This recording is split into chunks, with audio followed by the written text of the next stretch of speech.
बिहार विधानसभा चुनाव 2025 की घोषणा के बाद सियासी हलचलें तेज हो गई हैं। अब पूरे राज्य की निगाहें एनडीए और महागठबंधन की सीट शेयरिंग पर टिकी है। दोनों गठबंधनों में लगातार बैठकों का दौर जारी है, लेकिन अब तक अंतिम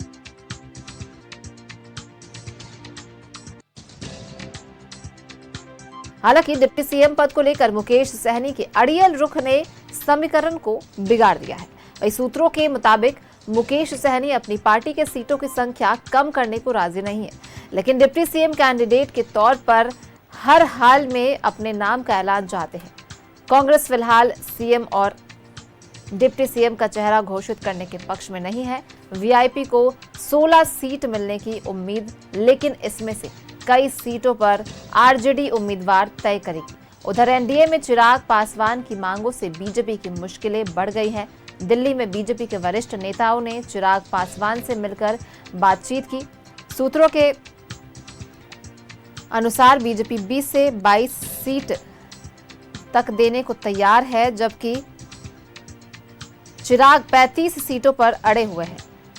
चिराग की पार्टी लोक जनशक्ति पार्टी रामविलास न सिर्फ सीटों की संख्या बढ़ाना चाहती है, बल्कि केंद्र या राज्य के उच्च सदन में एक सीट और एक महत्वपूर्ण मंत्रालय की भी मांग कर रही है।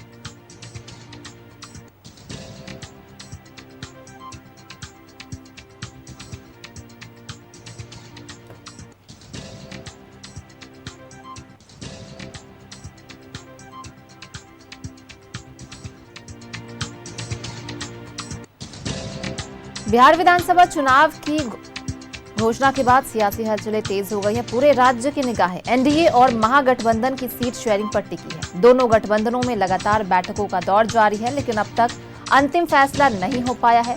सूत्रों के अनुसार महागठबंधन में सीट बंटवारा लगभग तय हो गया है। हालांकि डिप्टी सीएम पद को लेकर मुकेश सहनी के अड़ियल रुख ने समीकरण बिगाड़ दिए हैं। सूत्रों के मुताबिक मुकेश सहनी अपनी पार्टी के सीटों की संख्या कम करने को राजी है, लेकिन डिप्टी सीएम कैंडिडेट के तौर पर हर हाल में अपने नाम का ऐलान चाहते हैं। कांग्रेस फिलहाल सीएम और डिप्टी सीएम का चेहरा घोषित करने के पक्ष में नहीं है। वीआईपी के 16 सीटें मिलने की उम्मीद, लेकिन इसमें से कई सीटों पर आरजेडी उम्मीदवार तय करेगी। उधर एनडीए में चिराग पासवान की मांगों से बीजेपी की मुश्किलें बढ़ गई हैं। दिल्ली में बीजेपी के वरिष्ठ नेताओं ने चिराग पासवान से मिलकर बातचीत की। सूत्रों के अनुसार बीजेपी 20 से 22 सीट तक देने को तैयार है, जबकि चिराग 35 सीटों पर अड़े हुए हैं। चिराग की पार्टी लोक जनशक्ति रामविलास पार्टी न सिर्फ सीटों की संख्या बढ़ाना चाहती है, बल्कि केंद्र या राज्य के उच्च सदन में एक सीट और एक महत्वपूर्ण मंत्रालय की भी मांग कर रही है।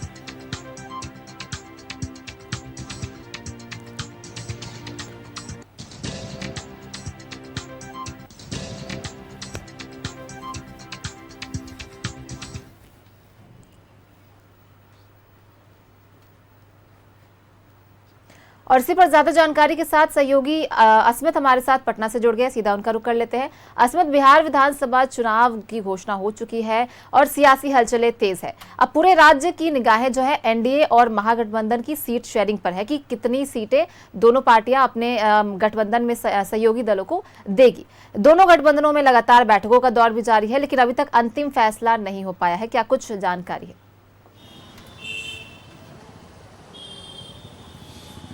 देखिए, जहाँ तक महागठबंधन की बात है, अब तक जो अटकी हुई बातें हैं वो सुलझ नहीं पा रही है और इसके कारण मुकेश सहनी है। दरअसल वीआईपी प्रमुख मुकेश सहनी की ये मांग है और वो राजी भी हो गए हैं। कम सीटों पर वो चुनाव लड़ सकते हैं, लेकिन मुकेश सहनी ये चाहते हैं कि जब भी सीट शेयरिंग की घोषणा हो, उनके नाम की भी घोषणा हो कि डिप्टी सीएम का पद मुकेश सहनी लेंगे। वो ये चाहते हैं। उन्होंने खुलकर तेजस्वी यादव को कह दिया है कि वो कम सीटों पर लड़ने के लिए तैयार है उनकी पार्टी, लेकिन डिप्टी सीएम का पद की घोषणा उसी वक्त हो जब सीट शेयरिंग महागठबंधन के अंदर फाइनल हो जाएगा। और मुकेश सहनी के कारण ही ये बात अब तक अटकी हुई है। मुकेश सहनी के साथ साथ तेजस्वी यादव ने कल बीती रात सीपीआई के विधायकों के साथ, उनके नेताओं के साथ और वीआईपी प्रमुख मुकेश सहनी के साथ बातचीत की है। हालांकि अब तक कुछ क्लियर नहीं हो पाया है बात में कि कितने सीटों पर कौन सी पार्टियों को दिया जाएगा। हालांकि सीपीआई के साथ लगभग बातें तय हो चुकी हैं। तेजस्वी यादव आज भागलपुर के कहलगांव जा रहे हैं। कहलगांव से वो रात में वापस लौटेंगे, लेकिन उसके पहले भी इंटरनली बैठकों का दौर जारी रहेगा। नेताओं के साथ उनकी बैठक जो है वो जारी रहेगी। लेकिन मुकेश सहनी क्योंकि एक बड़े फैक्टर हो रहे हैं महागठबंधन में, वो किस तरह से मानते हैं और तेजस्वी यादव कैसे उन्हें समझा पाने में सफल होते हैं, ये बहुत बड़ी चुनौती होगी। क्योंकि हमने पिछले विधानसभा के चुनाव में ये देखा है कि सम्मानित सीटें नहीं मिलने पर, उचित सीटें नहीं मिलने पर मुकेश सहनी ने तेजस्वी को के ऊपर बड़े आरोप लगाए थे। उन्होंने कहा था कि पीठ में खंजर भोंका है तेजस्वी यादव ने, और उन्होंने प्रेस कॉन्फ्रेंस छोड़ दिया था। वो व्याख्या सबको याद है। तो मुकेश सहनी बहुत बड़े फैक्टर होने जा रहे हैं। और इधर कांग्रेस की भी आज दिल्ली में सीईसी की इंपॉर्टेंट बैठक होने वाली है। उस बैठक में बिहार प्रदेश अध्यक्ष राजेश राम शिरकत कर रहे हैं। उस बैठक में अंतिम मुहर लगाने के लिए उम्मीदवारों की लिस्ट पर चर्चा होगी।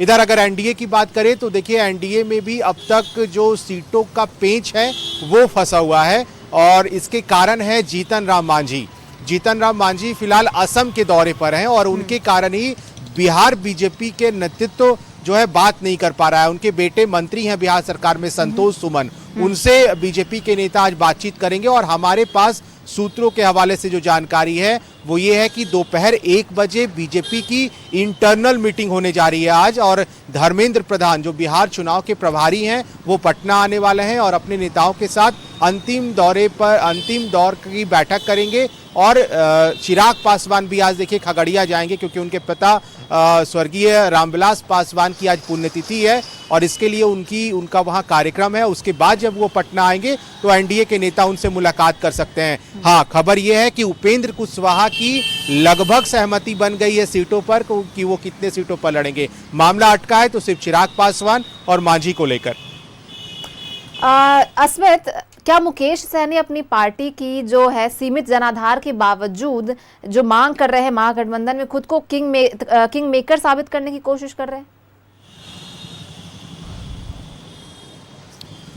इसमें कोई दो मत नहीं है। देखिए, मुकेश सहनी ये जानते हैं कि इस बार अगर जब तक दबाव ना बना सके हम, तब तक उन्हें सीटें मिल नहीं सकती हैं, क्योंकि बहुत अच्छा प्रदर्शन नहीं रहा था उनकी पार्टी का। आपको याद होगा कि 2020 में जब विधानसभा के चुनाव हुए थे तो मुकेश सहनी एनडीए के साथ चले गए थे, और वहाँ भी जब वो चुनाव लड़े तो उनकी पार्टी बहुत कम सीटें ना के बराबर जीत के आई थी। तो मुकेश सहनी ने बिहार विधानसभा चुनाव के 5 महीने पहले से ऐसा प्रेशर पॉलिटिक्स का गेम खेला है कि तेजस्वी यादव के ऊपर बहुत बड़ा प्रेशर आया है कि मुकेश सहनी को कितने सीटों पर मनवाया जाए।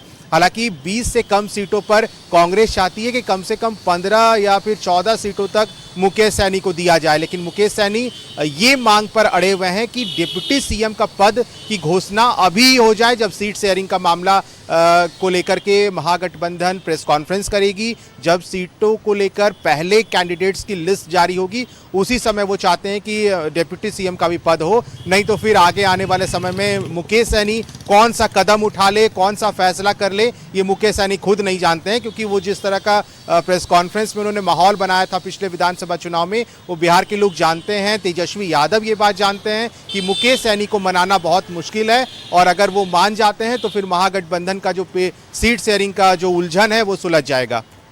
अस्मित, इधर अगर एनडीए गठबंधन की बात करें तो चिराग पासवान 35 सीटों की मांग कर रहे हैं, तो क्या जो उनकी बढ़ी हुई मांग है वो बढ़ी हुई महत्वाकांक्षा को नहीं दर्शा रही?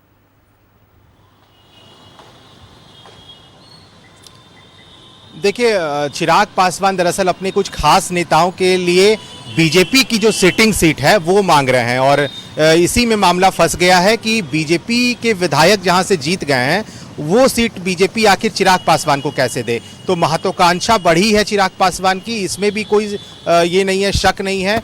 चिराग चाहते हैं कि कुछ ऐसे सिटिंग सीट उन्हें मिल जाए जिसमें उनके खास नेता लड़े। और क्योंकि देखिए, चिराग का दावा इसलिए भी है क्योंकि उनका स्ट्राइक रेट बहुत बेहतर रहा है। या वो लोकसभा का चुनाव मुझे याद आता है, 5 सांसद उनके चुनावी मैदान में उतरे थे और 5 ने वो चुनाव जीत लिया। इसके साथ साथ झारखंड में जब चुनाव हुए थे वहां भी चिराग ने बेहतर। तो बिहार में गठबंधन की राजनीति अपने चरम पर है, कोई सीटों की मांग को लेकर अड़ा है तो कोई डिप्टी सीएम की पद को लेकर अब देखने वाली बात होगी कि आगे क्या कुछ होता है, सीट बंटवारे में किन्हें कितनी सीटें मिलती हैं सहयोगी दलों को। फिलहाल आप नजर बनाए रखें, हम आपसे पल पल के अपडेट्स देते रहेंगे। बहुत बहुत धन्यवाद आपका।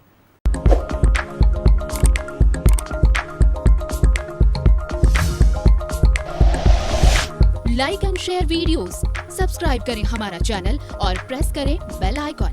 न्यूज़ 11 भारत, सच है तो दिखेगा।